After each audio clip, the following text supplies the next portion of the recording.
Hello YouTube, how's everyone doing? It's Professional here. Welcome back to my playthrough of the Great Ace Attorney Chronicles. I'm sorry this next part got delayed a little bit, but now we're moving on to the Great Ace Attorney Resolve. So the Great Ace Attorney Chronicles, it's two games, which is the Great Ace Attorney Adventures and the Great Ace Attorney Resolve. And so we're going to start off Resolve right now. There's 5 cases in this game, just like 5 cases in the other one, and it continues Ryunosuke's story. So let's play this. Let's see what this one's the first case is like here. This should be leaving off right where we ended.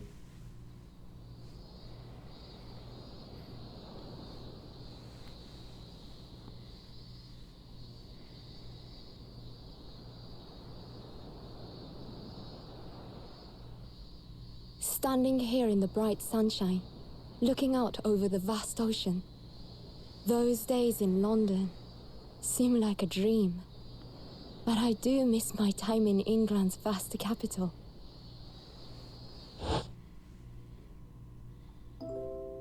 You know, he's flourished into a truly wonderful lawyer. I've no doubt that at this very moment, he's fighting some noble cause in court.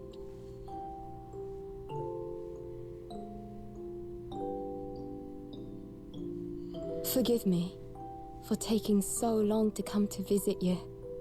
My life has been such a whirlwind since I returned.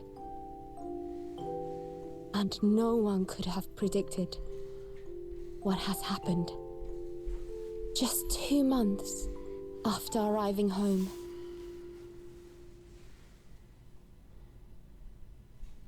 I find myself faced with another awful crime. What?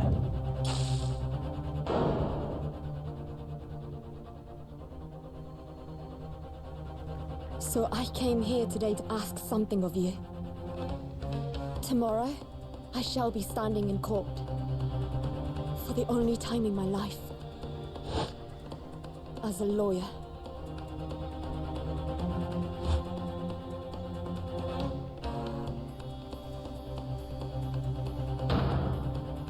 So please, I ask for your guidance. Kazuma-sama. So, Susato is visiting Kazuma's grave. We're gonna play Susato in the first part, I guess, here. We'll see, Episode 1. The Adventure of the Blossoming Attorney. So this case is gonna be in Japan, not in London. Let's see, and it looked like Brett was murdered. That looked like Brett from the very first case in the first game. 13th August, 8:26 a.m., Supreme Court of Judicature, Defendants, Antechamber. 3. Here I am again after 9 months, the Supreme Court of Judicature of Japan. I feel so nervous, but I must steel my nerves and find a way to compose myself. Good, you're here. It doesn't do for a lawyer to be late. Oh yes, good morning, sir. So we're playing as Susato. I hardly recognize you. You cut a fine figure, counsel. But you look as white as a sheet, and those wide eyes aren't doing you any favors either. Oh dear. The truth is, I'm so incredibly nervous, I feel utterly nauseated. I almost wish that I'd never been born. Goodness, not that, the sort of thing a father hopes to hear from his daughter, I must say. Yujin Mikotoba, professor of medicine at the Imperial Yume University. A man who earlier in his life traveled to Great Britain to study the latest advances in forensic medical science. And of course, my brilliant father. Excuse me. Would I be correct in thinking that you're to be my lawyer in court today? Yes. Yes, that's right, miss. Well, I want to thank you for agreeing to represent me. I swear on my life, it's a complete fabrication, the whole thing. So this is the client, Rei Membami, born the same year as I and my greatest friend. Though unusual for a woman in our time, she works at the university research laboratory, helping my father. And sadly, she's the defendant in today's trial, accused of committing a truly awful murder. Are you feeling alright? Since we started talking, you seem, well, to have become a little flushed. Oh my, it's just that You look so gallant and dashing. Sorry? And when I fall under your intense gaze, well, it makes me feel rather bashful. Goodness. I don't think she knows. She hasn't realized who I am. It would seem our little plan for this trial is going to work. Oh? What do you mean, Professor Mikotoba? If even your best friend can't see through the disguise, I think we can relax. Disguise? Yes. I've never tried dressing this way before, of course, so I wasn't sure how convincing it would be. But this does make me feel a little relieved, as you say, Father. Father? What? Is it that you, Susato? I'm so sorry I didn't say something sooner, Ray. It's just that... No, what are you doing? What's going on? What?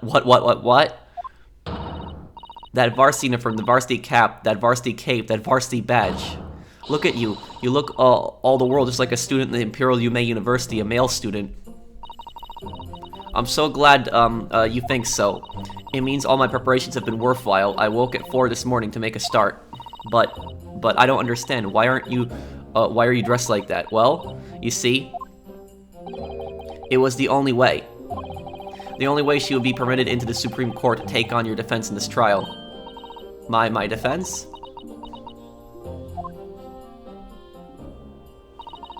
Never before in my life have I felt so frustrated having been born into this body. Courts in Japan are barred to women. We're not even allowed to set foot inside the courtroom. That's true in this time period, women wouldn't be allowed to be lawyers. Despite the fact that the laws of the land apply to all people, male and female alike. But women are forbidden. Just for today, I'll be leaving my true self at the courtroom door, so that I can act as your lawyer. Oh, Susato, you'd go to such lengths for me. Of course, you're my greatest friend. I just worry that I shan't be the lawyer you deserve. Oh no, I have complete faith in you. Ray. It's so strange though. I mean, you're such an accomplished judicial assistant already, and yet just because you're a woman, what a wretched reason. I mean, why shouldn't you be allowed in court? You're so gallant and dashing. Ray, please don't look at me like that, with those flushed cheeks and dotting eyes. Oh, I'm sorry. It just, you really do look so dashing. Yes, you mentioned that once or twice. You should be pleased. It means you look convincing as a man. I'm pleased, I think. It certainly helped to bolster my confidence today. Ray, you're managing to put on a brave face in all this, but I can see through it. I've noticed how your shoulders are slumped and how you're trembling ever so slightly. Susato, you do believe me, don't you? I didn't do it. I couldn't have. I mean, murder. Of course. You have nothing to worry about. Your conscience is perfectly clean. Isn't that right? Yes. Yes, it is. Perfectly clean. I have absolutely no doubt in my mind about your innocence, which is why I'll stand by you until the bitter end of this trial. Whatever happens, I'll always be on your side, because that's what it means to be a defense lawyer. That means so much to me, Susato. Defendant counsel. Court is about to begin. Proceed to the courtroom at once. Okay, here we go. You should go in at once, Ray. If you're late, the judge won't hesitate to pronounce you guilty. Oh. Stand aside. I don't think I've ever seen her run so fast. Well, Susato, you've certainly surprised your father, going to such lengths to be admitted into the courtroom. With no prior experience of being a lawyer. There was simply no other way. That's all there is to it. But father, you haven't told her, have you? I mean, I'm right in assuming that Ray doesn't know how it came to this. Yes, quite right. I've kept that information from her. What does that mean? It would only worry her if she found out that no other lawyer would agree to take her case. I didn't want to burden her with that. And is it true? The reason why every other lawyer is refusing to take the case? Is it really because of who the victim was? We should be making a move now, too. As you know, law isn't my field, but I'll do what I can to support my student. Thank you, Father.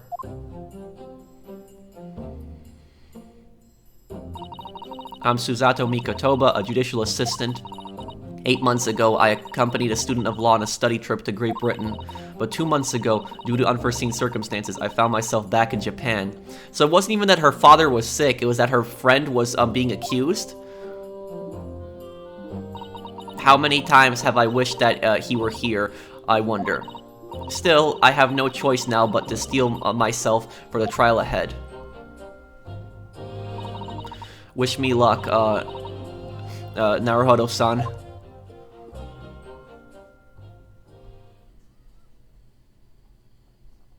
Aochi is probably going to be the prosecutor again. 13th August, 9 a.m. Supreme Court of Judicature, Courtroom 1. Okay. Yeah, it looks like Aochi is the prosecutor again. This court is now in session to hear the trial of Rei Membami. The prosecution is fully ready to proceed, Your Excellency. Oh, it's him again. That's Susato's disguise. Defense counsel, are you ready? Yes, Your Excellency. We are ready. Ready. Ah, yes, counsel. According to your registration details, your name is, Ryutaro, Naruhodo, is that correct? Sorry? Oh. Oh, yes, I had to come up with a suitable male name for you, for this little venture. So I'm afraid to say I simply put down the first name that sprung to mind. Well, counsel. Yes, that's right. That's me. Yes, I am Ryutaro. He was vowed to uphold the pride of the great Naruhodo clan. It seems Ryutaro may need to consider how better to uphold his manly act first, not to overdo it. And those wild, wide eyes aren't doing you any favors either. Just relax and listen.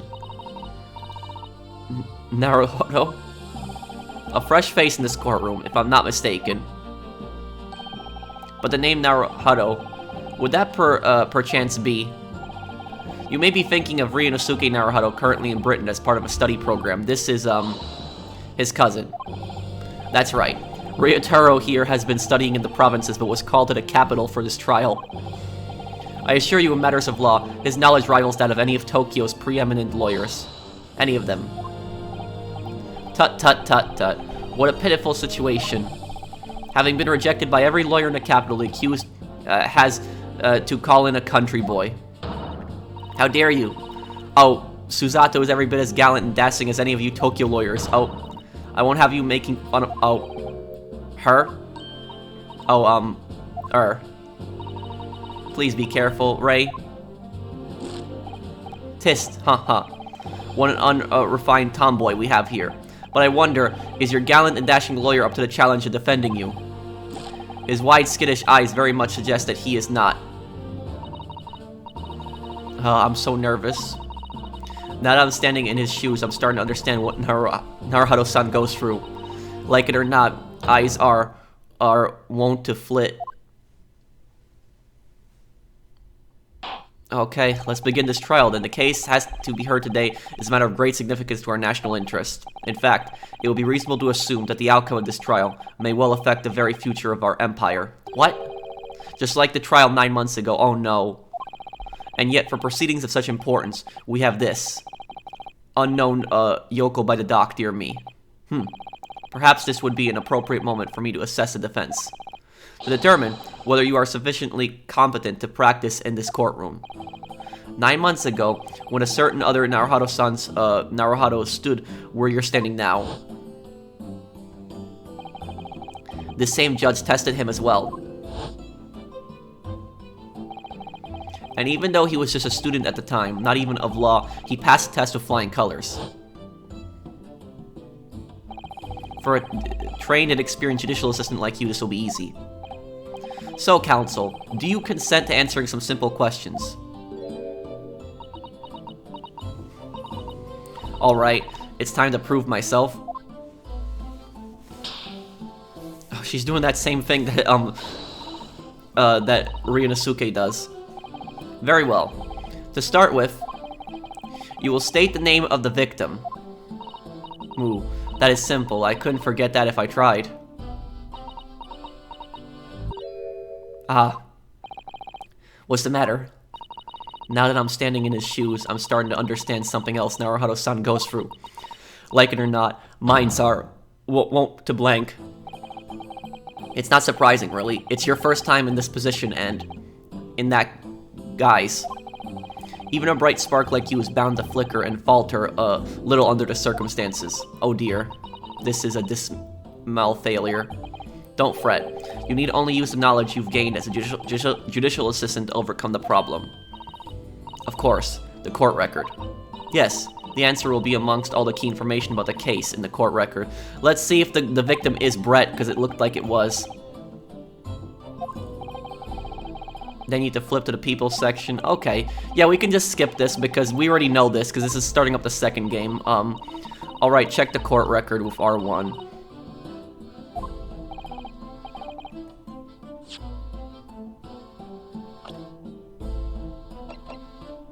The victim of the case, who was a former British exchange student, 9 months ago, she was found guilty of the murder of visiting professor Dr. John H. Wilson. So I was right. Brett is the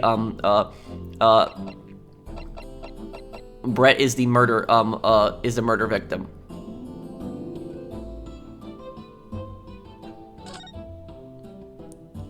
Giselle Brett, British, 11 August around 2 p.m. Ascertained by examination witness statements. Single deep stab wound from behind, piercing a lung, resulting in fatal hemorrhage. Death would have occurred within minutes. Extreme meiosis, pupil constriction was observed in the victim in both eyes. What is the name of the victim in this case? Giselle Brett. Yes!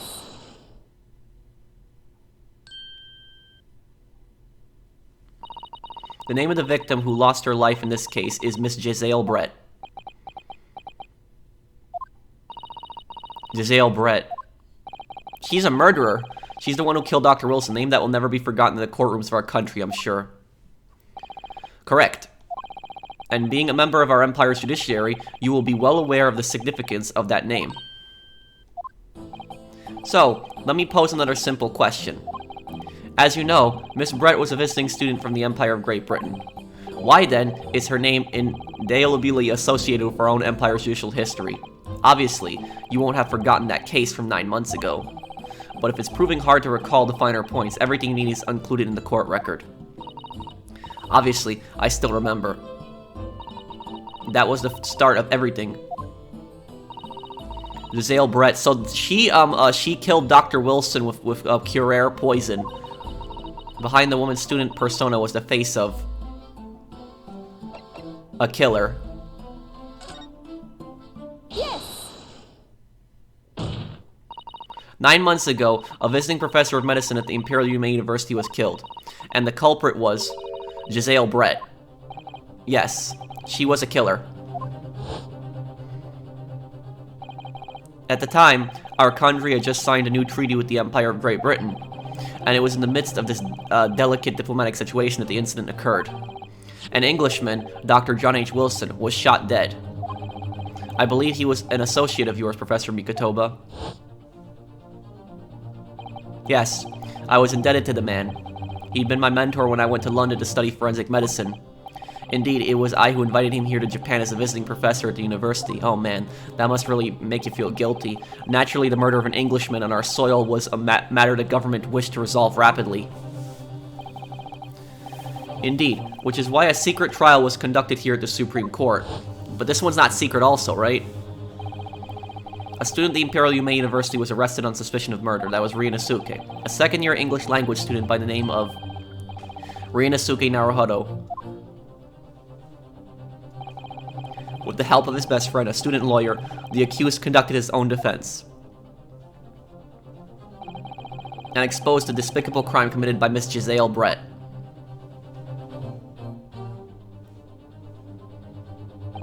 Miss Brett eventually admitted to her crime. However, when questioned about the motive that drove her to take Dr. Wilson's life, she gave no satisfactory answer before the trial reached its conclusion. So we never found out the reason. Immediately after the trial, the British government brought its consular jurisdiction into play. We were unable to sentence Miss Brett according to our empire's laws. It was decided that she would be removed to Shanghai, China instead. Why Shanghai? There's a British consular court there. Correct. I oversaw the negotiations personally. The date of her transfer to Shanghai was finally settled upon only last week. All that remained of our empire's obligation was to see the woman safely on board a steamship. And yet, the very day before her departure, the Englishwoman was killed. Only the day before.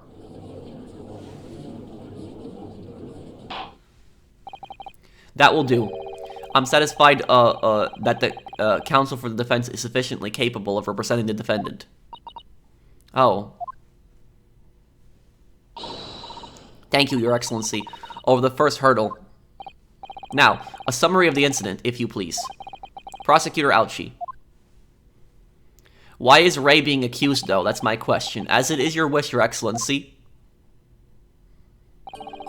The repugnant crime took place on the 11th of August in broad daylight. On the outskirts of the imperial capital, under a bright blue sky, at a secluded bathing spot by the sea. The incident occurred inside a small beach hut, erected for bathers to rest or change their clothes. The cause of death was a single stab wound to the posterior abdomen that pierced the victim's lung. Why does she have a pen in her hand? I noticed that right away. An injury which proved fatal. There was 2 persons together in that beach hut at the time of the victim's death. Miss Brett, in her bathing attire, and the accused, Ray, Mbami. Accordingly, there can be no doubt of the accused's guilt, especially when we consider she has a powerful motive. What? What's the motive? The police arrived rapidly at the scene and promptly arrested the young lady.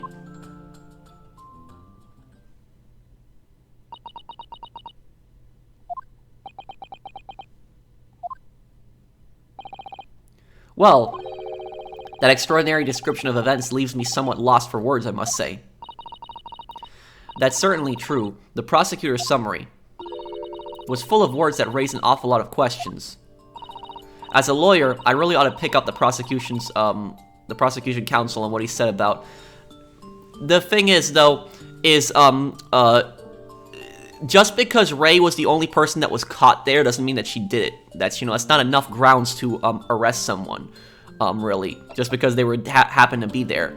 A powerful motive. Let's see what is this motive? I'm curious. What is it? You're clearly exaggerating. Powerful motive is a blatant overstatement. Tut tut tut tut. Is the Yoko boy using long words he doesn't fully understand? I beg your pardon. No matter. Let us put this to the accused, shall we? Bami-san, you are a research student at research assistant at the Imperial Yume University, I believe. Yes, I am. I'm working with Professor Mikotoba in his laboratory at the moment. I can confirm that the defendant is an excellent assistant with a strong sense of responsibility. Fascinating to hear. Now, another question. Prior to your work with Professor Mikotoba, whose research were you assisting then? Oh, I was studying under Dr. John H. Wilson. Dr. Wilson, the visiting English professor who was murdered by Miss Brett 9 months ago. So is the prosecution going with that Dr. John H. Wilson was her professor and so she wanted payback? Is that what they're trying to go for right now?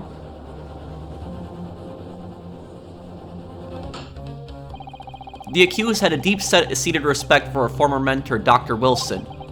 Is that not true? Yes, Dr. Wilson was a wonderful man. Interesting. Then tell the court what deep-seated feelings you had towards the English woman who killed him. Well, obviously I was filled with hatred for what she'd done, a powerful hatred. Oh no, Ray. Be careful of what you're saying. Ah. The motive was revenge. Plain and simple, Your Excellency. Well, it was clearly a trap all along. How wicked of him to use Ray's undying respect for her former mentor against her like that. I must find out more details, and something we can use to bolster our defense. As a lawyer, I really ought to pick up the prosecution's counsel what he said about being alone together. Bami-san. Yes, what is it? I mean, Naruhado-san. I'm really starting to wish we'd made my alias, Ryotaro Susato. Please tell the court why exactly you were present at the bathing spot with the victim in the first place, and why you were alone with her. Oh, well, no, that's not true. It wasn't like that at all. There was other people present, a detective who was guarding Miss Brett for starters. I was just asked to accompany Miss Brett as a companion, that's all. But let us be clear. At the moment of her death, you were alone together with the victim in the hut. You and no one else. The truth is, there's only one reason why this young woman accompanied Miss Brett on their bathing sojourn. It was the accused's last chance to take the victim's life. No. Because, as we know, the following day would see Miss Brett extradited to the British authorities in Shanghai. And the accused would never have an opportunity to dispatch her again.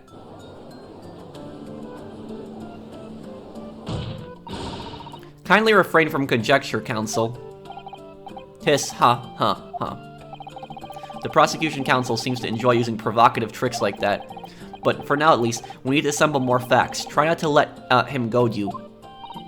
Oh dear. This is really terrifying. But Father's right. We need more information.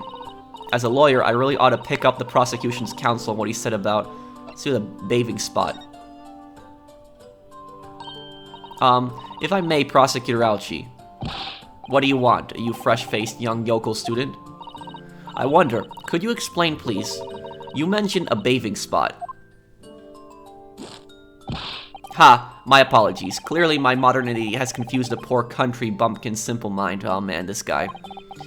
Bathing spots are the very latest trend in the health practices from the West.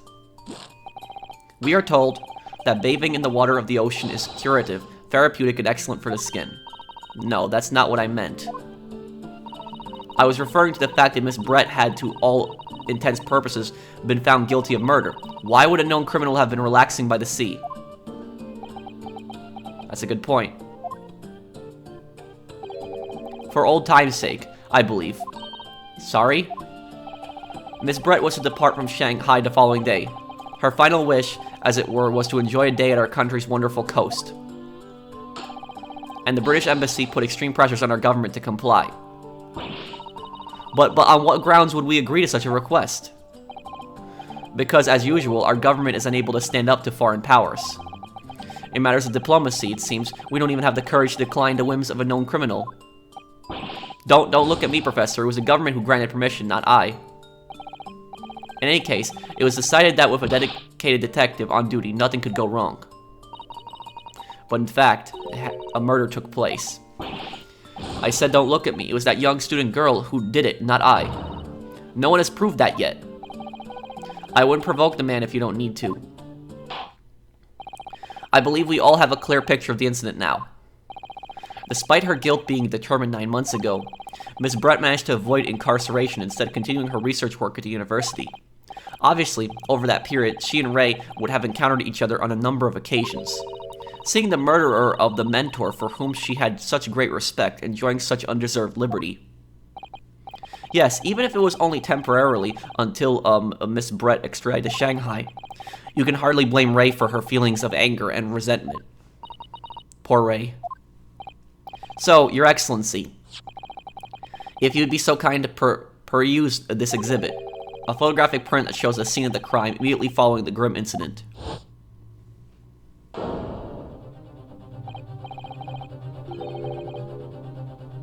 Yes, thank you, Counsel. Tragic image. As you can clearly see, there's nowhere within the hut that anyone else could have hidden. I beg to disagree. Look at the corner right there. You see that stand where the clothes are? Somebody could have hid under that.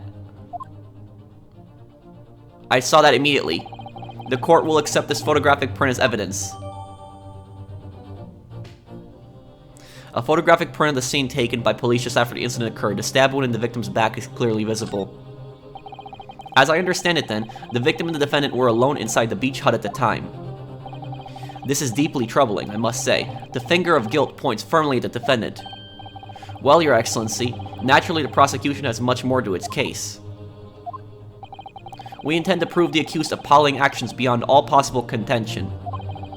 To that end, I can confirm that we have multiple witnesses to the crime, and damning evidence. Witnesses. Curious one of those witnesses is going to be a murderer. But who? One of whom, I might add, is a highly respected police detective. Oh no, don't tell me it's... I assure you, the testimony of these witnesses will leave no room for doubt.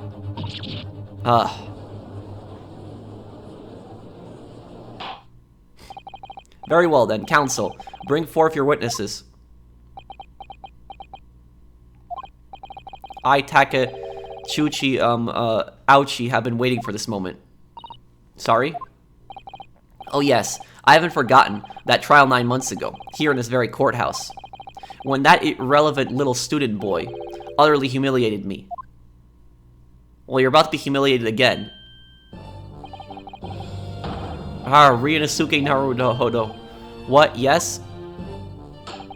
This insult to the Ouchi family name will never be forgotten. You've become conceited with age, counsel, but the old have to stand aside and make way for the new. It's the way of the world. May you never forget that.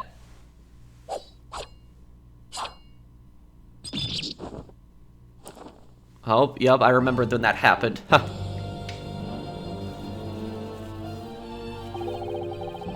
Sorry, I'm still a little sick, guys. Strike the head of a samurai whose top knot has been cut, and the bell of a cultural enlightenment tolls. Yes, on that fateful day, my former self died. The starter of your own mini Meiji revolution. Are you modernizing as well, counsel?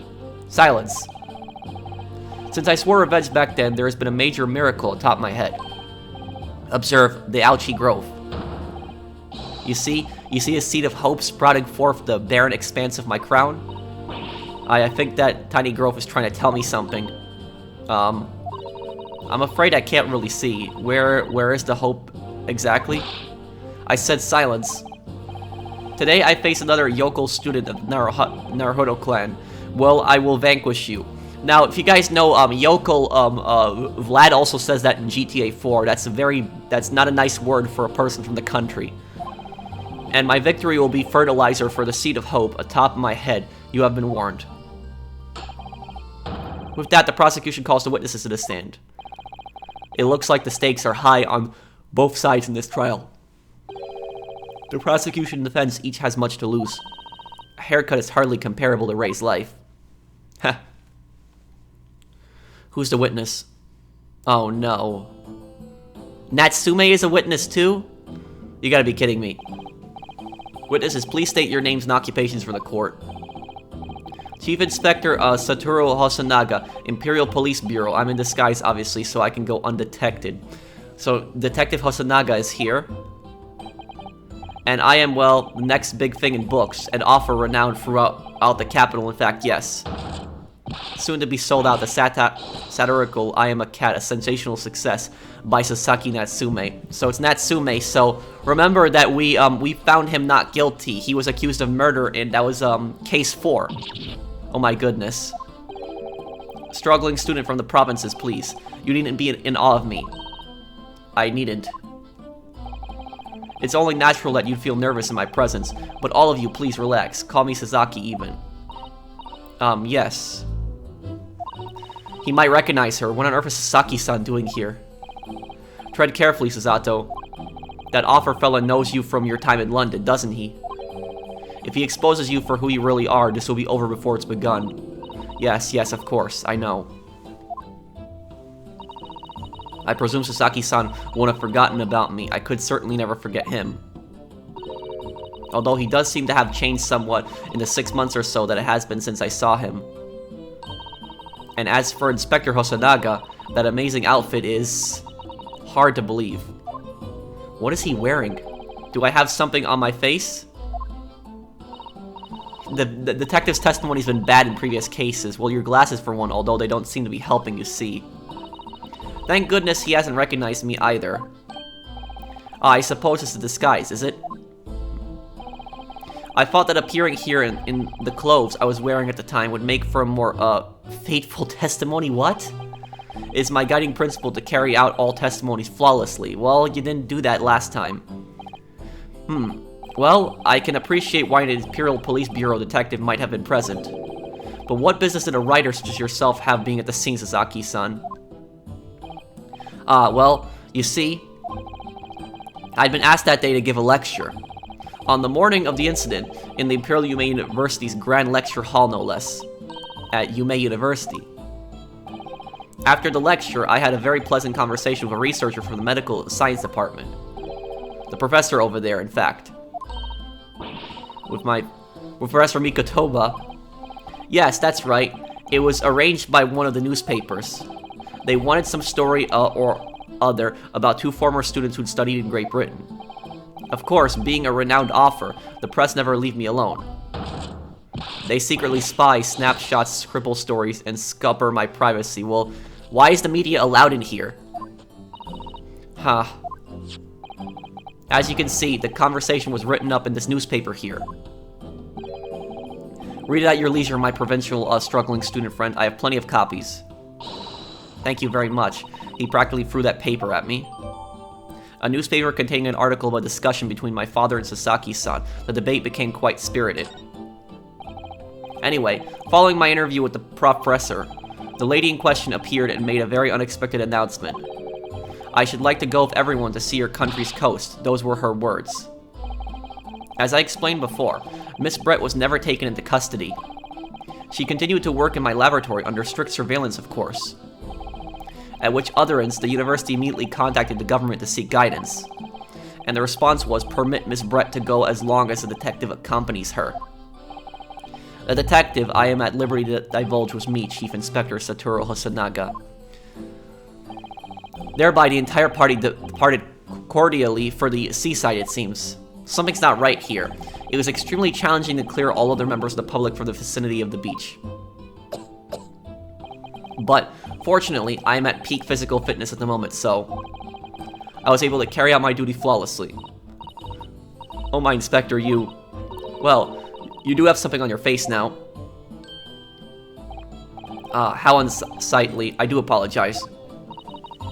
Does that mean that you went to the beach too, Father? No. Fortunately, I had work to finish off. But unfortunately... Sorry, guys, I'm just still a little sick. But unfortunately, of course, it meant that, as my assistant, Ray was invited to take my place. Of course, being a renowned author, I didn't like to decline the invitation. But if only I never have seen that awful sight. Relentlessly racked by remorse and regret. Very well. I must now ask you to present your formal testimony to the court.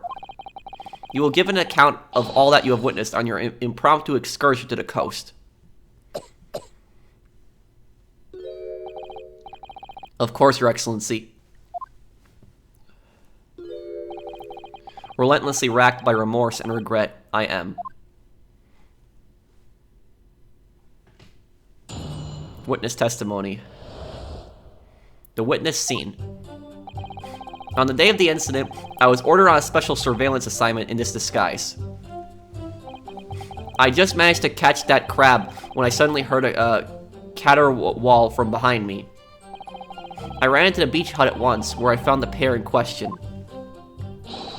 Yes, that young girl was astride the Englishwoman's dagger in hand, as she stabbed wildly. I saw blood on the blade. It proved to me that she'd stabbed the victim multiple times. Indeed, it does appear from this testimony that both witnesses here present saw it.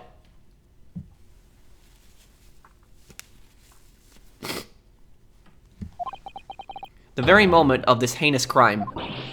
What? Now, if you will recall, I promised evidence as well. What phrase did I use again? Ah, yes. That was it. Damning evidence. How's the pen damning evidence? What have you there, counsel? A so-called fountain pen, is it?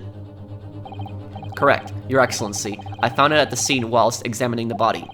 It appears that in her dying moments, with her final ounce of strength, the victim clutched a piece of evidence that would positively identify her killer. What? Your Excellency, if you would cast your eyes over the photographic print of the crime scene once more. Yeah, that pen was in her hand, but what? How is that relevant? Ah, goodness me. Yes, the victim is clearly grasping something quite deliberately there in her hand. That's right, the fountain pen. And if you would kindly examine the pen, Your Excellency. Ah. Oh, don't tell me it belongs to Ray. The owner's initials have, oh my god, I predicted it, have been engraved in an ebonite barrel. RM. Ray Membami. The initials of the defendant. Ah.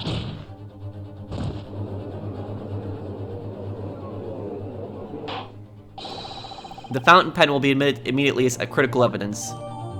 The pen that the victim was found grasping her hand, it carries initials RM. So, have I omitted anything? Decisive testimony and damning evidence. There's a bright blue sky outside the courthouse today. Perfect weather to ascribe guilt, I feel. I don't understand. The prosecutor Ouchie of 9 months ago had none of this man's poise. Counsel for the defense. You may begin your cross-examination now. Naruhado-san. Naruhado-san. That means... Oh, yes. Me. Is there another Naruhado in my courtroom? Actually, there isn't even a single Naruhado in your courtroom. Ha. Cousin Ryotaro, pull yourself together, please. Alright, I've seen this countless times with judicial assistant. Find inconsistencies in the witness testimonies to prove that they're lying somehow. That's all there is to it. That's how a real lawyer would handle a cross-examination. So let's see what I can do.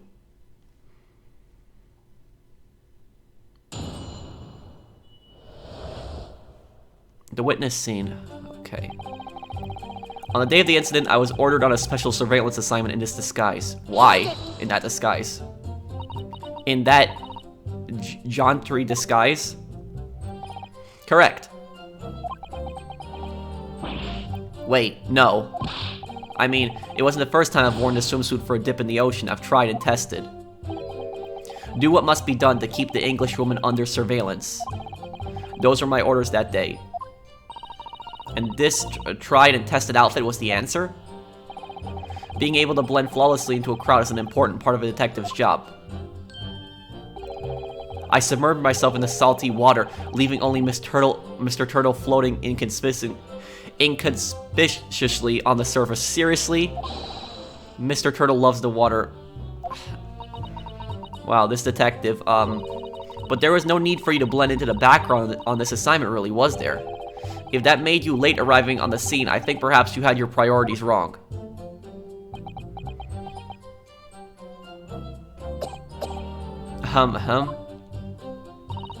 Perhaps I shouldn't pursue this line of questioning any further at the moment. I just managed to catch that crab when I suddenly heard a caterwaul from behind me. Ah, you're describing the victim's scream, presumably, Sasaki-san. In more literary terms, you might say it was a scream that could have pierced the heavens. Hiya, or the like.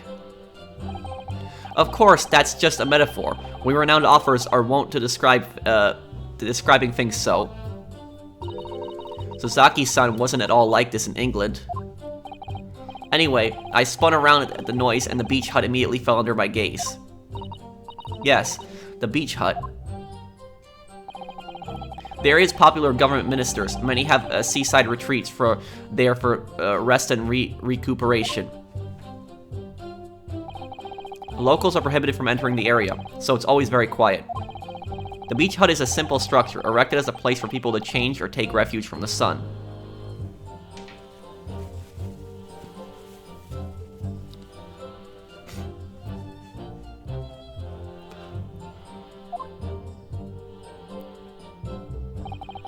Although, the Englishwoman commandeered the hut for herself, which meant that I was forced to change into my swimwear on the sand. I imagined that was rather embarrassing for you. Well, anyway, I tossed the crab aside and headed for the beach hut at a run. Or, in more literary terms, I decrabbed and beetled off hut-wise. I ran to the beach hut at once, where I found the pair in question. Wait, by pair, you don't mean to say... But how could that be? No, you misunderstand.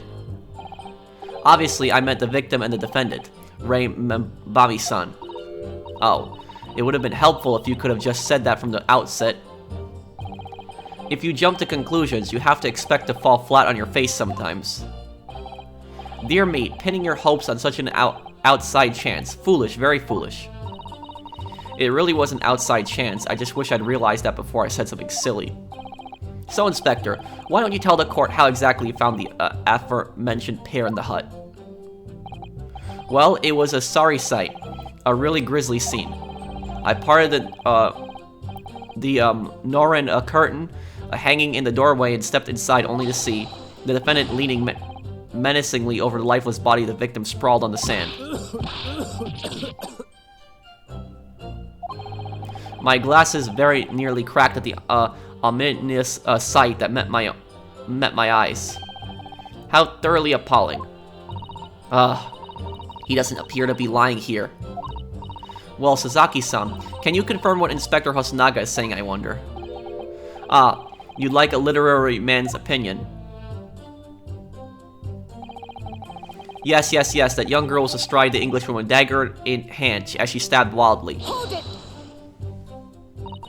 Stabbed wildly? You actually saw her do it? Oh, indeed. The terrible specter, the terrapin inspector, the bloody torrent, the offer's torment. Eek. Every sight and every sound is still carved in my melancholy, memory. That was my impression, at least, as a future, literary sensation. Counsel, what on earth was that shrill, effeminate scream? Oh, no, no. What are you insinuating? I'm as manly as a Japanese man as you. I wonder if I might interject here, Sasaki-san. Something you said is troubling me. That was my impression, were your words just now, I believe.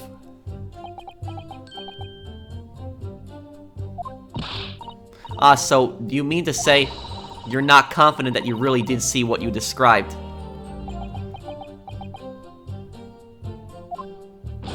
No, I mean yes. I mean, I know what I saw.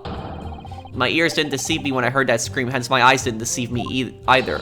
I could describe everything I saw vividly. I could publish it all in tomorrow's newspaper serial. Yeah, please don't. It sounds as though the next installment of I Am a Cat may take a macabre turn. I think this is a fool's errand. The more we press your offer, Fred, on what he saw, the more entrenched he's going to become. Oh dear. How awkward. I saw blood on the blade. It proved to me that she'd stabbed the victim multiple times. Hold it! She was stabbed multiple times. How can you be sure of that? Very simply, from the blood on the blade. The blood. When I entered the hut, I saw the defendant holding the blade raised up in the air. Yes, that's right. I saw it too. Oh. And I noted that there was blood on the blade already at that point. In other words, the victim had already been stabbed at least once by the time I arrived on the scene. Yes, that's right. I saw it too. And the victim was already holding the defendant's fountain pen in her hand too.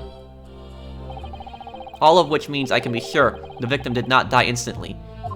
But, yes, right, saw it too. Didn't the autopsy say that she got stabbed once? Maybe a year in London was too much for him. He sounds like he's forgotten how to speak Japanese. The logic of your argument is sound at least. Well, as I said, it is my guiding principle to carry out all testimonies flawlessly. Perhaps it should have been your guiding principle to protect the victim flawlessly. That's just my personal opinion, of course. Oh, she just owned him.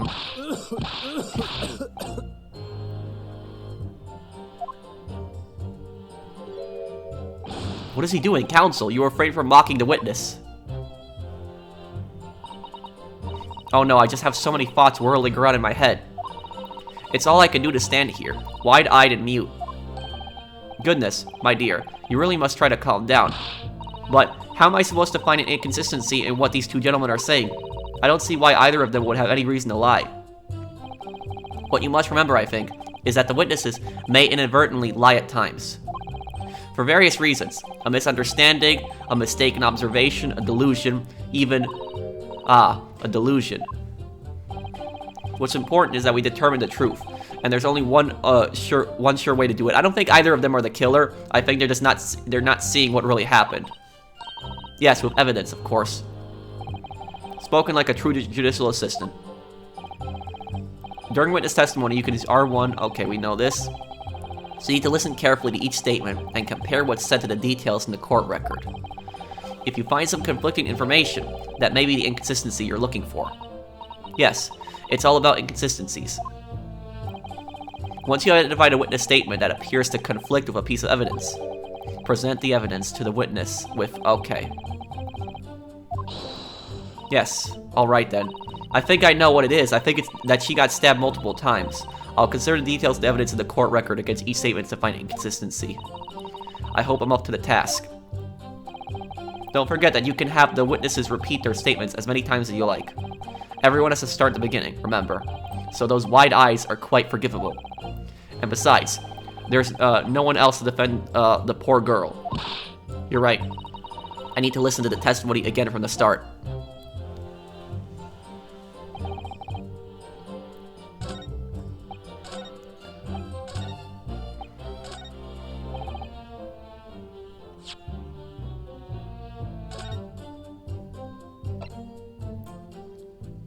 Single stab wound, this. Yep, this is the evidence. Objection!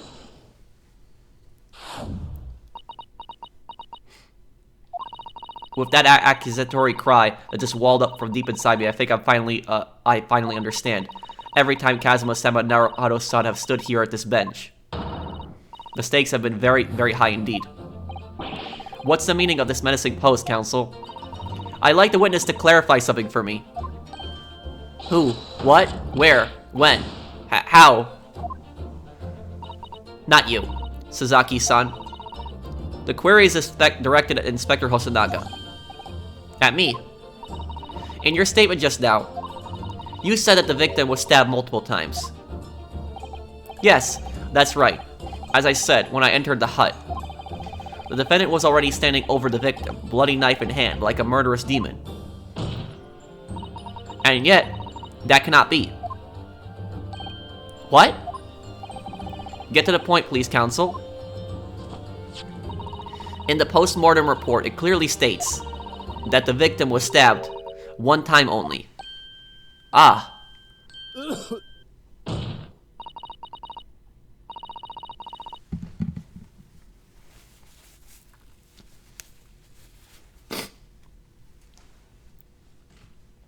In other words, Inspector Hosanaga's testimony is clearly flawed. And Sasaki-san, me? You claim to have seen Membami-san in the throes of stabbing the victim. Yes, I did. Wildly. But both you and the inspector confirmed the same point. That there was already blood on the knife that you saw the defendant holding. Yes. And? It's quite simple. We know the murder weapon was used to stab the victim only once. Therefore, there is no way there could have been blood on the knife if that single stabbing hadn't already occurred. Ah, true. Then what exactly is your contention, counsel? Are you ever going to tell us? Yes, Your Excellency. There's only one logical conclusion. What Sasaki-san in fact saw was not the moment that the defendant stabbed the victim at all, but the moment the defendant, in fact, withdrew the blade from the victim's body. That can't be. Excellent work, Susato. You exploded at them with that objection, and then proceeded to pull them apart systematically. Piss, huh. Well, well, this takes me back. Yes, I seem to remember your cousin staged a scene much like this in the trial 9 months ago. A half-witted child with half-baked objection attempting to steal a show. You're right, there were certain similarities. Except the so-called half-witted child managed to outwit the prosecution, who has only half a head of hair. Slander, my head is quite adequately dressed. In any case, all this talk of stabbing and withdrawing and multiple wounds, it makes not a jot of difference. What? Why not? Engage your brain, young man. When the accused first plunged a deadly weapon into the victim, that was the fatal blow. And it was that moment, just as she had withdrawn the blade, ready for her next strike, that the witnesses saw. The knife was already tainted with blood because the accused had already stabbed the victim. All you have successfully shown with your little display is that the mustached offer is prone to moments of extravagance.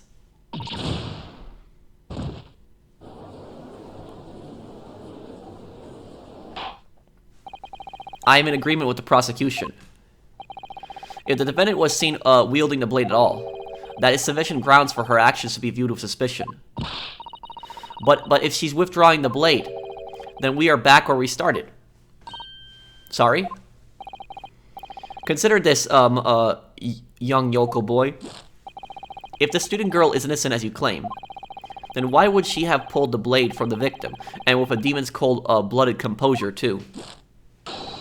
The prosecution demands an explanation, and it had better be good. Why did Ray pull out the knife? Ah, yes. Going for the jugular. What does father mean by that? Let the court hear your answer, then, counsel. The truth is, I don't really know. But I have to come up with a plausible reason here, or we don't have a case. The reason why the defendant pulled the knife blade out of the victim's body was surely so she could save her life. That's what I was thinking.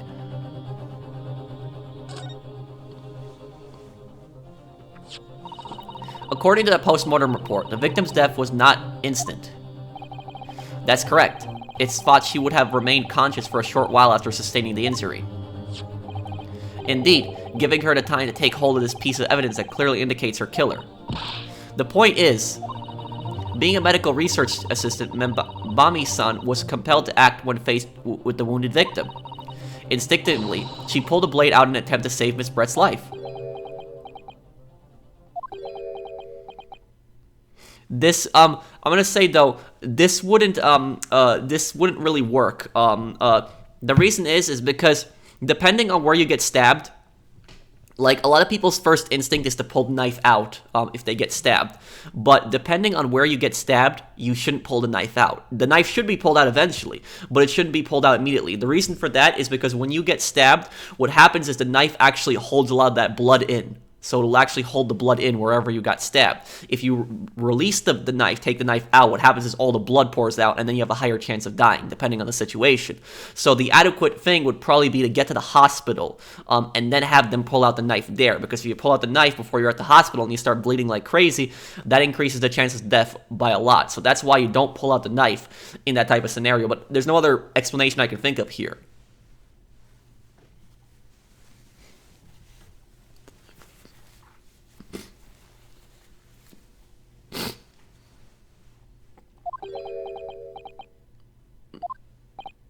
Tis, Did you hear that, Your Excellency?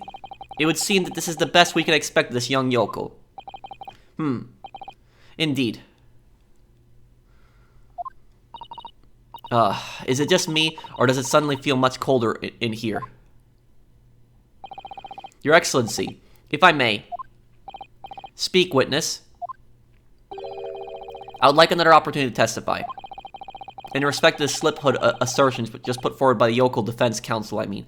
You're saying Yokel too? Slip shod. Tis, An excellent idea, Inspector.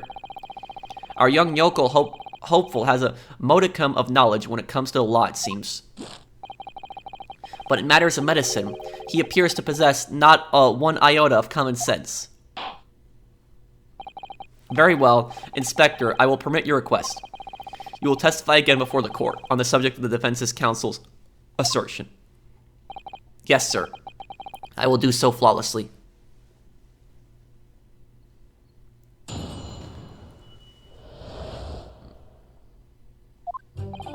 Pulling a blade from a wound without thinking could cause heavy bleeding. Oh my god. He literally just said exactly what I was thinking. Wow. That's basic knowledge that any medical research assistant with an ounce of sense ought to know. Wow. In other words, there's no good reason why the defendant would have tried to pull a knife from the victim. I can't believe it. Wow, he just said literally what I was thinking. Let's not forget that the young student did have a motive for killing the victim.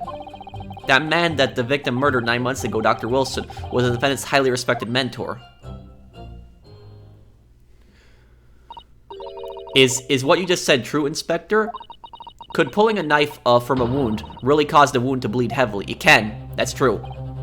Yes. Think of the weapon itself as a stopper in the wound that prevents excessive blood. I can't believe it. He literally just said exactly what I just said. Wow, how crazy is this? And I've predicted a few times when they're, wow. Until a doctor is ready to provide proper treatment, that stopper shouldn't be removed. My god. It's everything that I've just literally just said.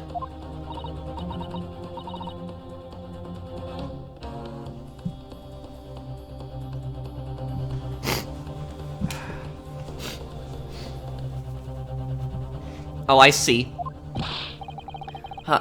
This is why yokels shouldn't stay on the farm. Even a quack from some obscure mountain village would have such basic knowledge. Anyone who's ever given someone a little poke with a knife and pulled it out again knows it. Oh, well, I've never stabbed anyone, you see, or pulled a blade out of a wound, so... Of course you haven't. I didn't bring you up to behave like a bandit. Father, is it true what they're telling me? Yes, it's basic remedial knowledge for medics. Ray would have been well aware of it. If she were to claim ignorance of such fundamentals, that would prove fatal in many ways. But then, why would Ray have done it? Could she have pulled out the knife in full knowledge that it would be fatal for Miss Brett? I don't know. Ray never once mentioned anything about the knife to me. It seems almost impossible to believe, but... Could my friend actually have... Susato. Yes. Pull yourself together. We mustn't lose sight of why we're here. Counsel, it's time for your cross-examination. Oh, yes, Your Excellency. However, I must warn you that if your cross-examination fails to identify any issue with the established facts, I will be moving to my adjudication immediately afterwards.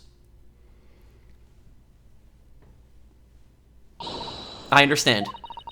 Believing in your clients and fighting for their cause until the bitter end. I knew it would be hard, but I had no idea it would be this hard.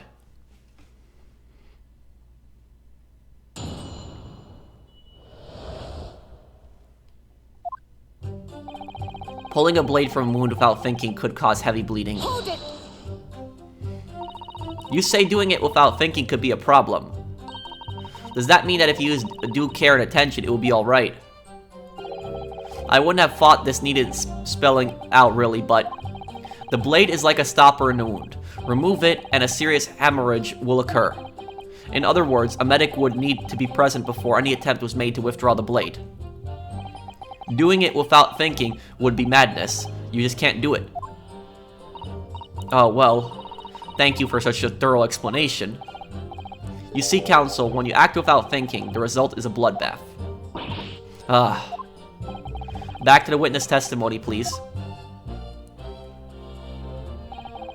That's basic knowledge that any medical research assistant with an ounce of sense ought to know. Hold it!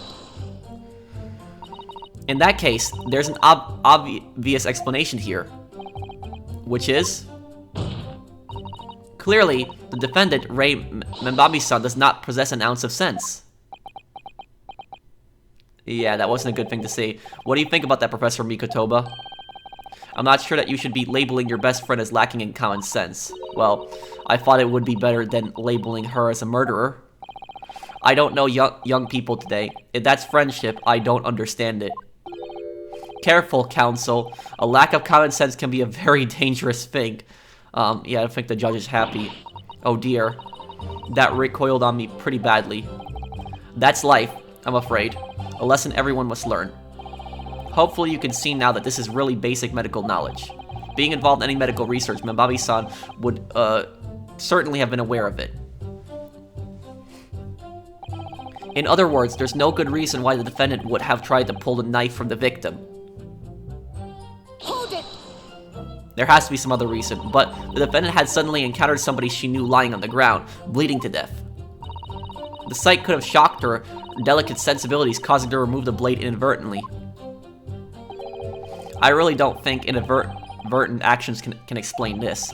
The woman is a medical research assistant. I can't imagine she would behave so irrationally. Oh, but irrational behavior is a woman's prerogative, isn't it? Oh dear. You have a lot to learn about women. Only a small-minded man could have such bigoted views. Oh dear. Perhaps I'm letting my male persona take a hold a little too much. Well, have I managed to convey the basics now? That should cover the medical side of the argument. Let's not forget that the young student did have a motive for killing the victim. Hold it! Whatever the motive, it just isn't in Membami-san's nature to do something so awful. But she had both motive and opportunity. That's very hard to argue against. You can't really bring this into court. You can say you can kind of bring up a person's like history, saying they never had like a violent history or anything, no sign of a crime, never committed a crime or anything like that. But you can't really say it's not in their nature, because like anyone could be capable of murder. You could have even the most like innocent looking person, the innocent, most defenseless looking person, and they could still be a killer. So you just never know. But she had both motive and opportunity. That's very hard to argue against. But you don't know that, the defendant. Objection! And you, counsel, do not appear to know the law. Yes, evidence is the only way to convince the court of your argument, not feelings. With this, pledging to defend her, I would almost say I pity the accused. So do I. Inspector, you will reiterate your point about the defendant's motive, please. Ah, yes. Miss Brett was in many ways the sworn enemy of Membabi-san.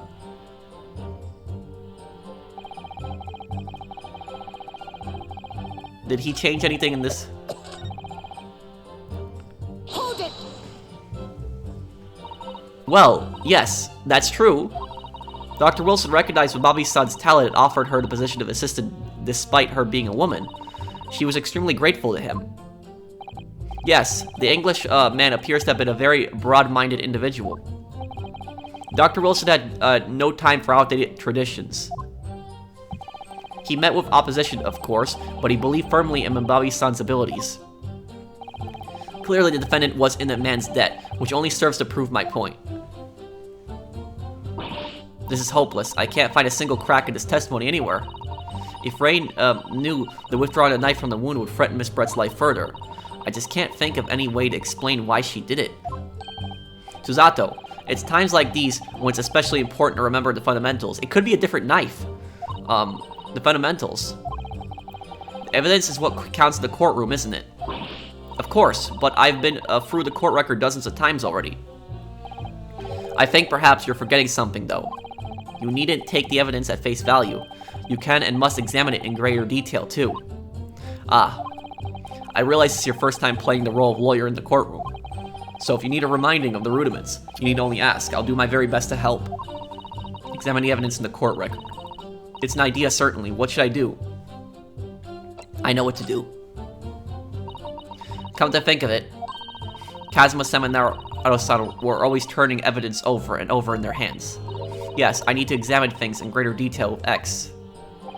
Ah, by the look in your eyes, I see it's coming back to you. Go through the court record again and have a thorough look at everything. You may just find a clue. Yes, I'll do it straight away. Okay, let's take a look here.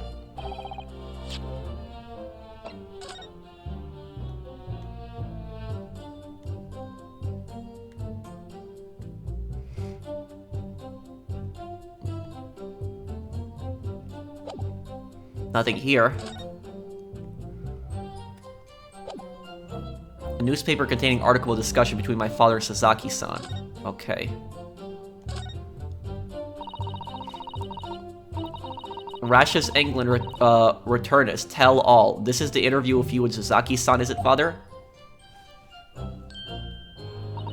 It looks as though it was quite an exchange. Yes, he became a little over-animated when he was talking about his time in England. The photographer managed to capture the moments his hand karate chopped me on the neck. I do hope you weren't hurt. What's this? This is the newspaper from Sasaki-san. There seems to be an important article on the back page as well. Exclusive, deadly poison stolen from Yumei Medical Research Laboratory. From Yumei's Medical Research. Father, isn't that your lab? What the? Let me see that. The poison's been stolen. It's the morning's paper that Sasaki-san gave us. Are you saying you didn't know? And as embarrassing as that is for the head of the laboratory, I've not heard any such thing. Where on earth could the reporter have gleaned this information?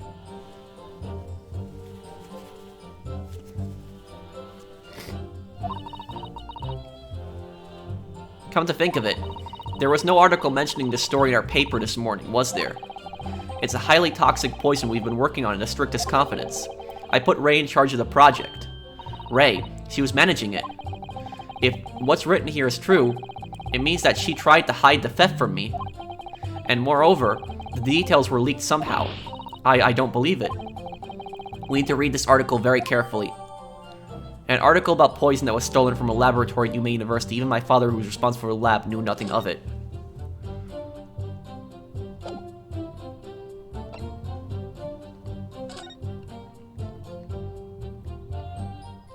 Let's look at this pen here. The RM initials are very clearly engraved here. And the fact that Miss Brett was clinging to this pen in her dying moments is very clearly a message too. To identify her killer, you mean? I don't think there can be any doubt that this is a key piece of evidence in this case. What is this? There's some sort of emblem here, look. But it isn't a Yumei University one. It must belong to some other organization, I suppose. A business of some kind. But that would seem to imply that the pen doesn't in fact belong to Ray. Okay, that's important. It might not even be Ray's pen. If we take off the pen's lid...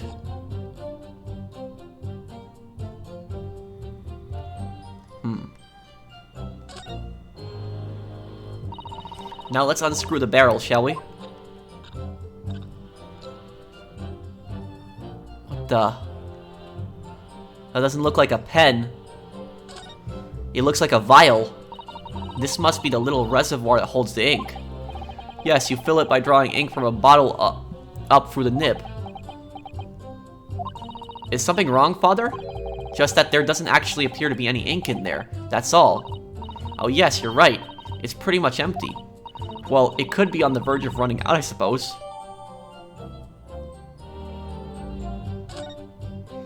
Don't tell me the poison could have been hidden inside there.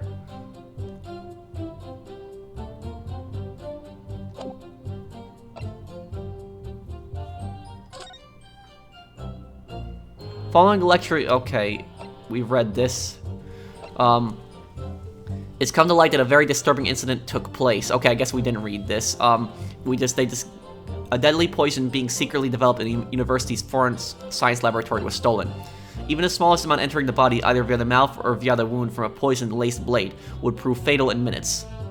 Current methods cannot detect the newly developed chemical. The university would have to be consulted. Was she killed with poison then? Why is the poison being developed? Onset of symptoms occur in minutes, starting with impaired breathing and ending with acute contraction of the pupils prior to death. Such symptoms would be suggestive of this toxin. It's apparently an entirely new synthesis of alkaloids and rumored to have been commissioned by the military. It enters via a wound from a poison-laced blade. She might have pulled it out because she knew the blade had poison on it.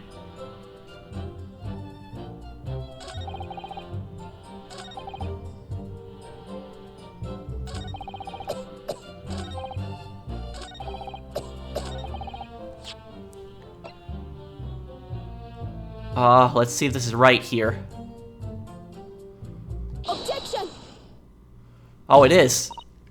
No, there is one possibility. One very good reason why the defendant might have decided to withdraw the blade from the victim's wound. What? Ha, the yokel not only has a poor grasp of the law, but is also a poor loser. Tell us then, what possibility do you think you've identified? It's here, in this newspaper article. An article about a deadly poison that had been stolen from a laboratory at the Imperial Objection! The victim perished from a stab wound. Poison has no relevance in this case. But, Prosecutor Ouchie, you will let the defense speak. But a newspaper article, court cannot rely on the kind of hearsay those wretched publications carry. Counsel for the defense. I am going to need some tangible basis for your claim. You will indicate to the court precisely what part of the newspaper article mentioned affirms your assertion.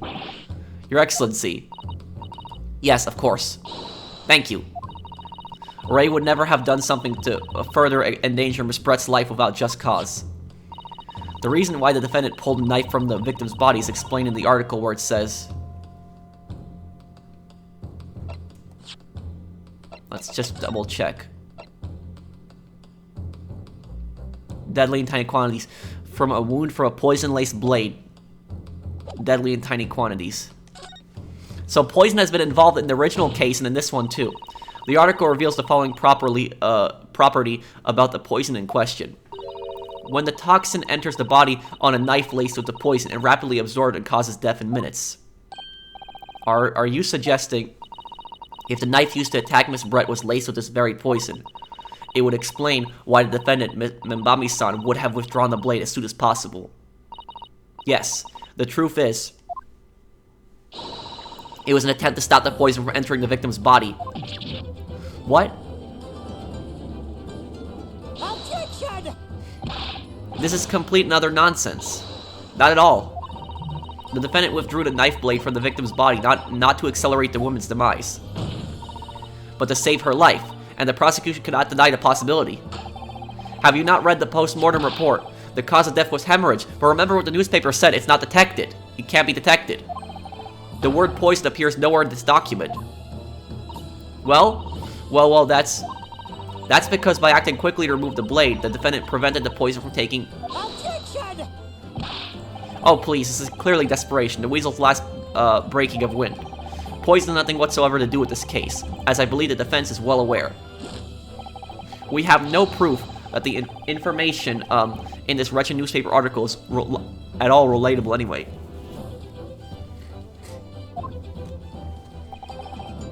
In that situation, what the student should have done is wait for medical assistance to arrive. No, not if there's poison in the blade. But instead, you claimed she suspected poisoning and took the potentially lethal decision to remove the blade. She must have had a strong reason for her suspicions then, or the argument makes no sense. Exactly.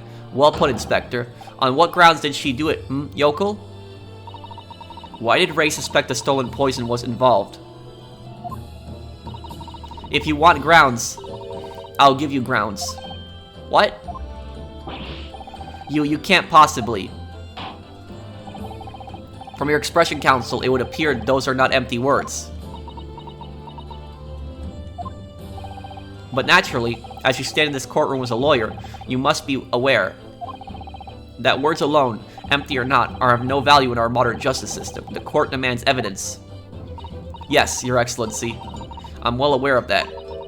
I've seen it many times, from my place at his side in the Old Bailey. In that case, counsel, you will present the proof to the court now. What evidence demonstrates a clear link between this case and the poison in the newspaper article?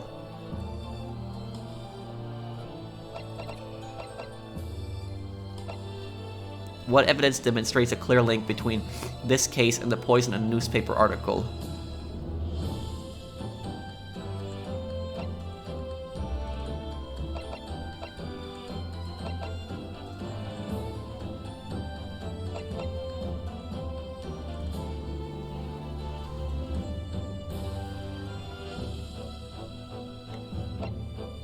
Maybe the pen? But... Take that! Oh no.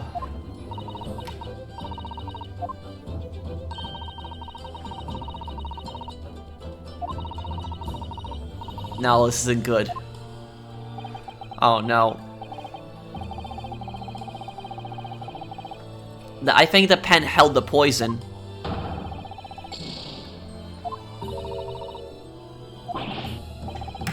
Good grief, thrusting that under my nose isn't going to solve anything here.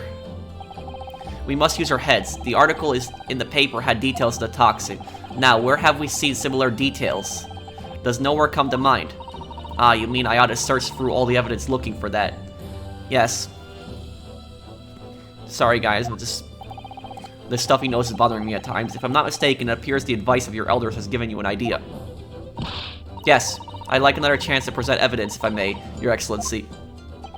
In that case, Counsel, you will present the proof to the court now. What evidence demonstrates a clear link between this case and the poison in a newspaper article?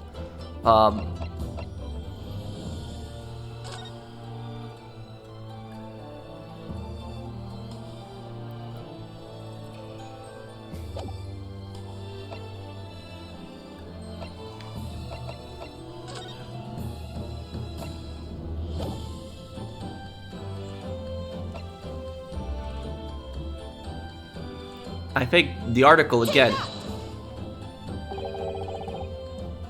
Oh, again it's wrong? Okay, let me skip through this again here. I can't... Okay, wait. Because the article says that it was stolen from Yume University. That's why I wanted to bring it up again, but... Okay.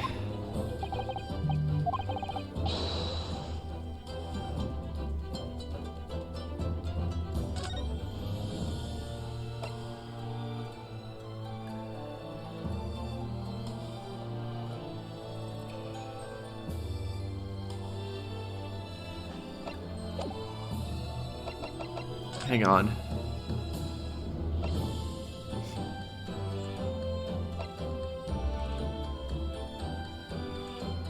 Oh, this is it. Acute contradiction of the pupils prior to death. Here it is. This, I missed this. Okay, it's the post-mortem report then. Take that! I would ask the court to refer to the notes section of the post-mortem report, which reads, extreme meiosis, pupil constriction was observed in the victim. Ah. Clearly, being a yokel with no knowledge of forensic science, I have no idea, so please do tell me.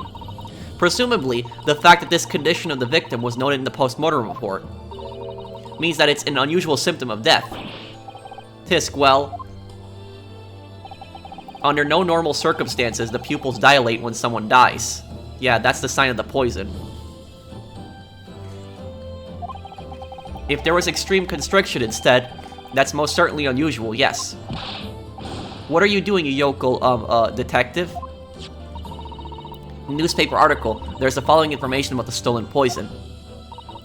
Onset of symptoms occur in minutes, ending with acute contraction of the pupils prior to death. What?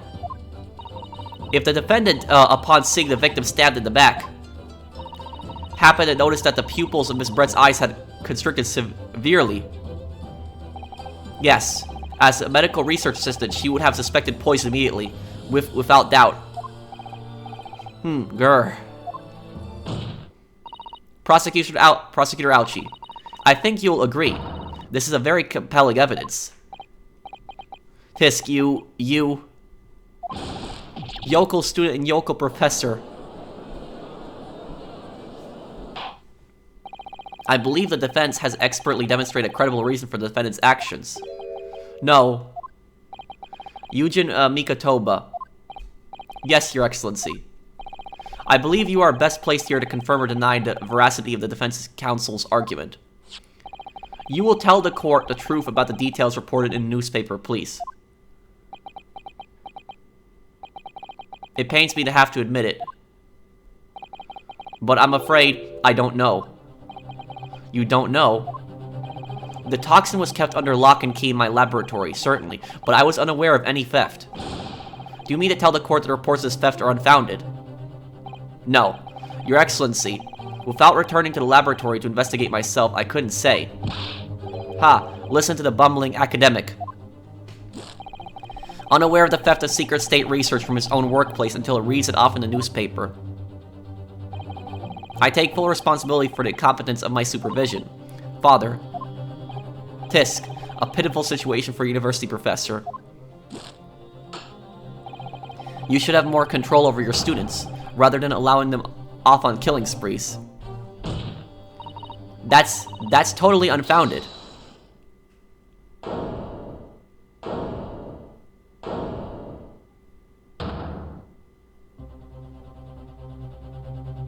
What is she gonna say? None of this is Professor Mikotoba's fault. It's all my fault. Ray. Membami-san, you stand accused here. Outbursts like this will not be tolerated. What is she gonna say? But it was me. I was the one who knows that the poison we were developing had been stolen that day. What? So you knew I'd been placed in charge of overseeing the project. It was the day that the professor and Sasaki-san were interviewed together for the newspaper. That's when I noticed that some of the poison was missing. Just a tiny amount it was. Why didn't you let me know immediately? I was scared. The whole project was supposed to be confidential, but some of the toxic had somehow been taken. So I decided I'd try to get it back before anyone else found out. Because I had a very good idea who the thief was. The thief? You don't mean... Yes, of course. It was that dainty English woman. Miss Giselle Brett. I would explain it. That's why I decided to join a little group of people going to the seaside. Inside the beach hut, I confronted Miss Brett.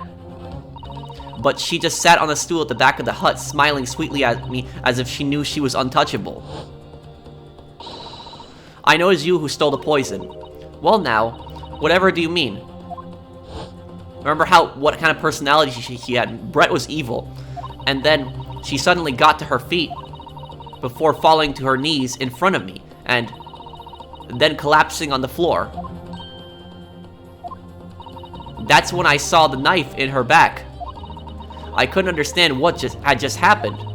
And then, a moment later, I was seized with fear.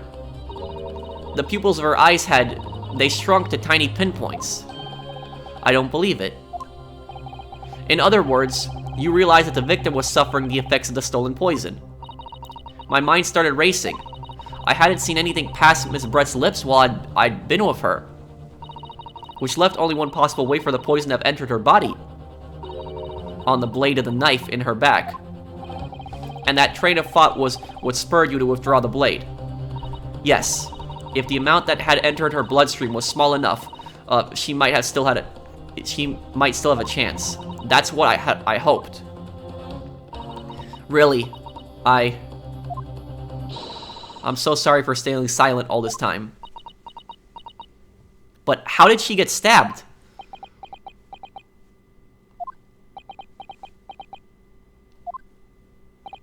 Your attempt to hide the truth of what happened is not something that can be overlooked. However, I have duly noted that the courage with which you confessed in the end. Thank you, Your Excellency. It's barely perceptible, but I do think the balance has shifted a little here, in this courtroom now. Your Excellency, do not be deceived. The victim just collapsed before your eyes, you say. Well, Membami-san, if that is the case, perhaps you could explain how Miss Brett came to be stabbed. Well, you have no answer because the simple truth is that you stabbed the victim motivated by revenge. Objection! But you have no conclusive evidence to prove that assertion, do you?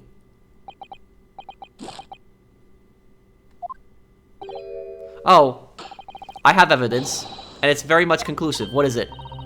What's the prosecution counsel up to? It was brief, but he hesitated for a moment. When the music gets all scary like that, it means something bad's about to happen. You will produce the aforementioned evidence at once, Prosecutor Ouchi. Perhaps some praise is due, young yokel student. What? I'd imagined there would be no need for me to submit this evidence. But you've brought this on yourself. What the? Could a more damning shot exist? The cruelty in the air on the beach is almost palpable. Wait. But my question is, Where did this photograph be taken from? Look at where the photograph is taken from. Look, it's like a little hole in the hut. That's what it looks like. So there is the door right there. The door is right there. And where is this camera? It's like a hole in like the wall right now. Like, why is there a picture of this? Who took this picture? This evidence, more than any other, reveals the true extent of the accused's murderous nature, for it shows the precise moment that Mamabi-san plunged her dagger into the victim's back. No, that's not true, no. I don't believe it.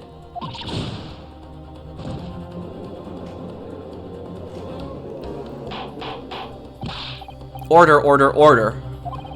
Counsel for the defense, was it you who was responsible for that shrill scream that just pierced my courtroom? Perhaps his voice is yet to break. These yokels are slow of mind and slow to mature. I'll show you who's slow to mature. Careful now. Susato is starting to show her face here. It is often said that a picture is worth 1,000 words, and here we have ample proof. That's not really proof. The court will accept this extremely cogent photographic print as evidence. It could have been her trying to remove the knife. I can't believe he's had a photograph like that up his sleeve the entire time. It's such a stark image. I'm generally lost for words.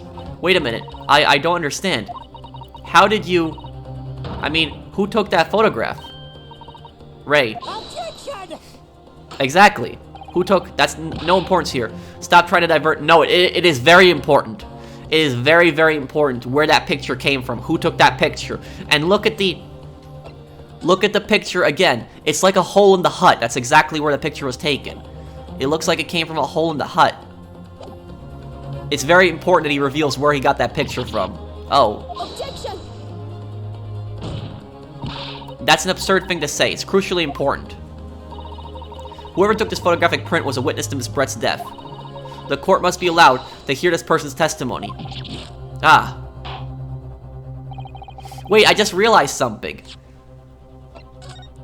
If there's a hole in the hut, and and this hole is big enough for a camera to take a picture from, then that hole is also big enough to stab somebody through or to throw a knife at somebody through. The person who took the photo is the killer. I'm very confident in that. The prosecution will reveal the identity of the person responsible for taking this photograph at once. Okay, let's talk to this person now. Well, I'm afraid I can't do that. Why not? Pardon? You see, this print arrived at the Imperial Police Bureau headquarters by express post yesterday, but there was nothing to indicate the sender's name or address. Then it's void. Then it's void. It's gone. If you cannot verify where this evidence came from, you cannot verify, who took this photograph, where exactly, how this photograph was taken. That this evidence is garbage. This evidence should be thrown out. This is not to be admitted as evidence. It's unreliable evidence. This photo could have been doctored. So that's doctored photographs even existed at this time period. So even then, you had photographs that could be manipulated. So there was no Photoshop at this time period, but photographs by experts could actually be manipulated to make it seem like certain things were in certain areas. The way that Membami said, she said, how is this photo taken? Like, she's not denying it. So I think that's probably when she was taking out the blade. Goodness. Are we to understand then, counsel, that in full knowledge of the fact that this photograph has the murkiest of origins, you nevertheless believe it fit for submission as evidence in the Supreme Court? So like I said, it's unreliable evidence. When you first produced that print before, I noticed that you hesitated for a brief moment. Because you knew that it wasn't completely reliable evidence, didn't you? Silence, you yokel student and blabbering professor. What matters is the blatant truth that this print so eloquently expresses. No, this print, the defendant has already admitted to pulling the blade from the wound. Clearly, this isn't the moment that the knife was plunged into the victim's back, but the moment it was withdrawn. Don't waste this court's time with your ramblings. Indeed, without knowledge of who produced this print, we have no means of verifying the claim. And the scene it captures is without doubt the most compelling evidence. No, it's not compelling evidence, Judge. Throw it out. It's unreliable evidence. If the defense is unable to shed any further light on the matter, I believe the conclusion is clear. Oh no. Susato, this is the time for you to fight. and what you've established so far is true, then there can be no doubt. This photograph shows the moment that Ray withdrew the blade from the victim. Yes, we just need to prove that somehow. Huh, you'll have plenty of time to rue your defeat on the slow train back to the provinces. And to rue the day you came up against Taketsuchi Ouchi in a court of law. If I can't determine who took this photograph, then the trial is going to come to an end. There must be a clue somewhere. There must be some way of working out who took it. Well, Counsel. Your Excellency. The blurring question is who took that photograph, and the truth is...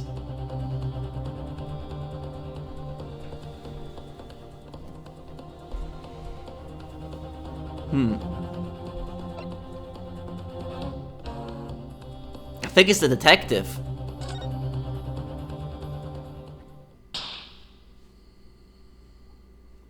Remember how the detective says that the detective is always spying on people. The detective is spying on people. The detective is looking around for things. I think the detective took it.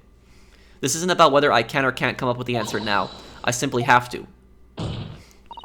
The identity of the person who took this dramatic photographic print is, I assure you, something the defense can and will reveal. What? No. You can't possibly. But, as you so boldly claim that you can, please, do enlighten us. Unfortunately, I'm unable to present a name. How utterly underwhelming. Did you really believe you could? However, I am able to present evidence. The defense has a piece of evidence that reveals the important details about the photographer's identity. It's the pen, then. Very well, then, Counsel. Present your proof to the court. Which piece of evidence do you claim reveals something about the identity of the mysterious photographer? The fountain pen. Take that! The piece of evidence in question is this. Oh, that went bad?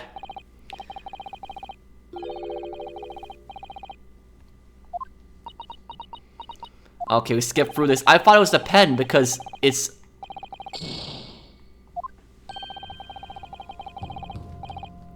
Okay. We got 2 chances still. For the first case, this case is kind of harder than the first case in the first game.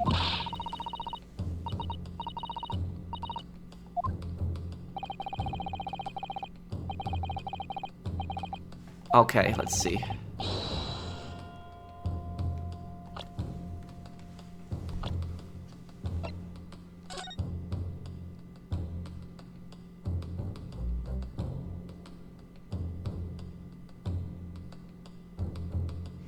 Where was this photo taken from?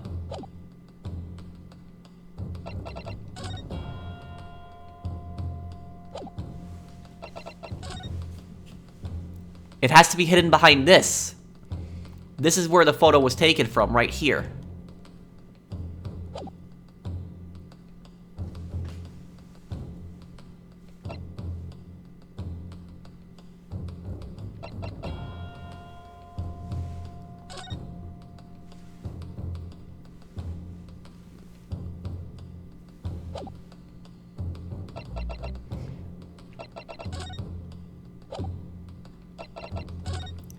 I think it was right here. And I think this thing was moved. This stand with the dress on it, this was moved over to block the hole in the wall.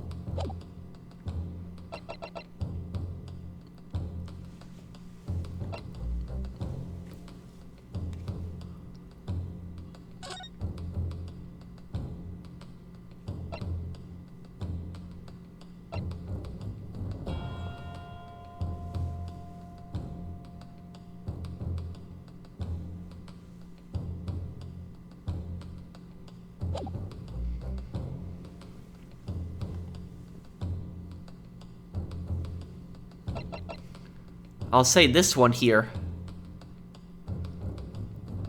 Take that! Oh no.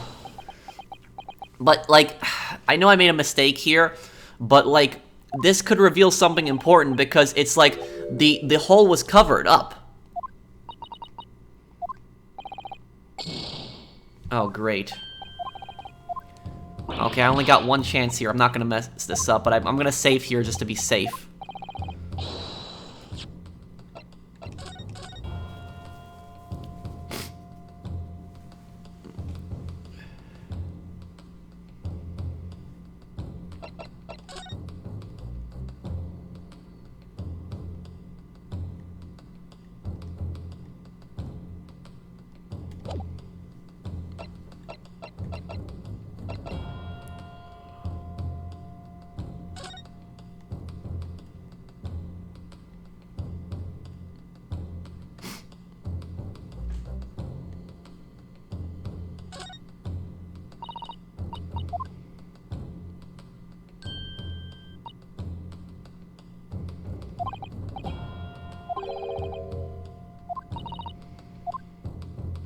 Wait a second.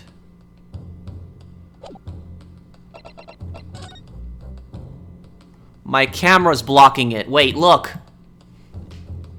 That's it. It's the crack.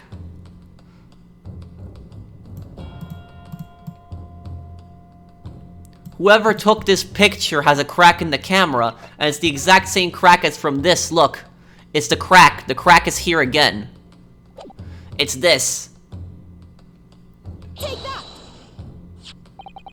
What is that? The newspaper again. Rashus England returns tell all. Rashus England, hang on. Okay, it's RM there, but... It's not the headline that's relevant here, Your Excellency. It's the photograph. If you look at it closely, you'll notice that there are some white lines on the right-hand side. Ah, yes indeed. They had already caught my eye as it happens. Ha, what of it? A shadow of some kind, presumably? From the branches of a tree or the like? There are no trees growing inside my laboratory at the university, I can assure you. Now, if you look closely at this photograph...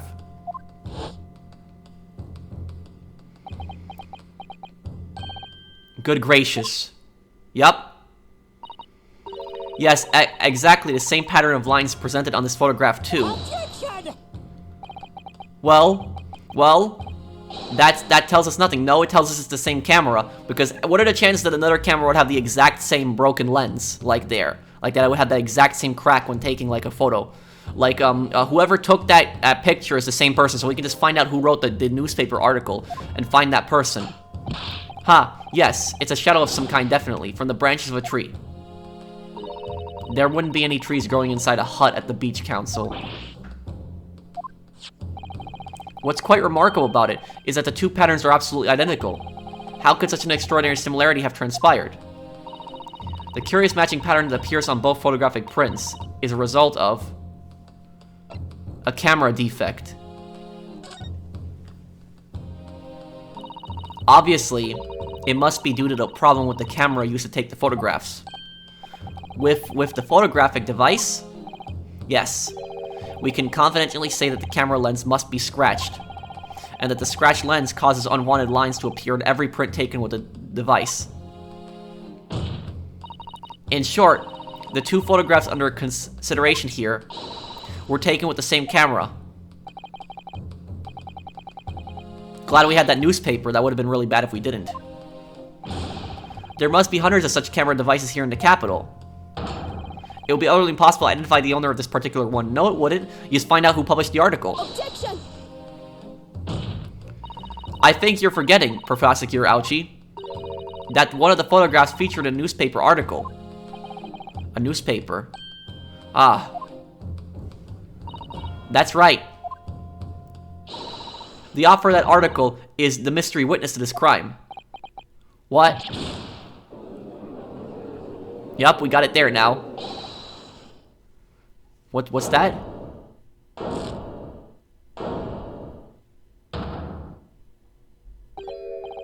I see why you were called a Rashus England returnee. What are you yelling about? You've already testified. It's memo, I tell you. Memo. Memo. Who's that? Sasaki-san. What was that? Did you say many memo?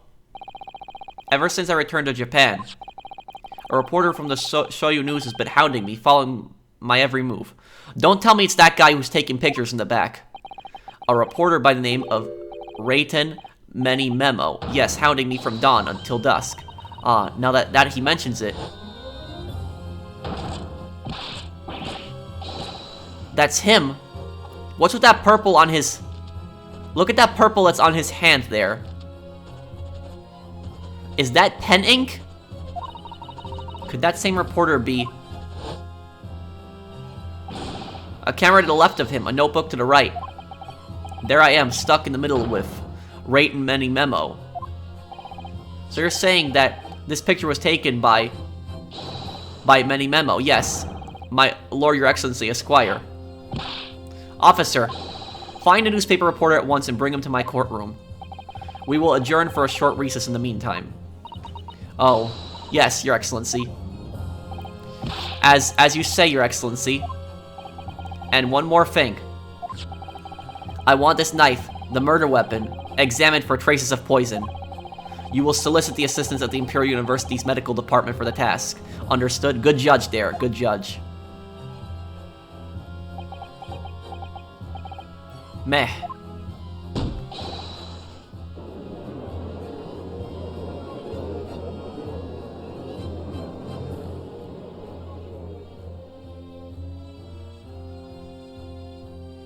To be continued. So I guess it leaves off here. We find out what's going on here exactly. The cameraman did it? You know, that's weird. The cameraman did it.